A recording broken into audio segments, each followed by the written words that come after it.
ቆንጆ ተደርጎ የተገነባ በቂ አሚኒቲ ያለው ጂም እና ስቲም በቂ የሆነ ፓርኪንግን የያዘ አፓርትመንት ነው ይዘንላችሁ የመጣ ነው። በደንብ ጋዜቦ የሚገኝ ባለ 3 መኝታ ተጨማሪ ሰራተኛ ክፍል ያለው ላውንደሪና ስቶርን ጨምሮ ማለት ነው። በ199 ካሬ ላይ ያረፈ አፓርትመንት ነው።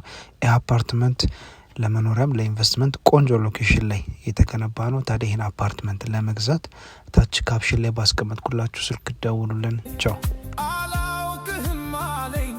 ካንቺ ጋር ሲላመድ እናልሽ የኔ ያለ ምን ሆነ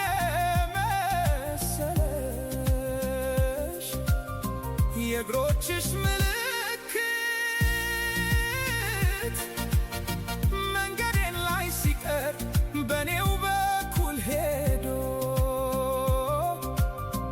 እኔን የረሳ አንቺን ያወሳ በቅጽበት ዘላለሜን ንዶ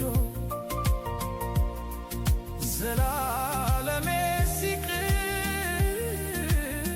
ቅስፈታ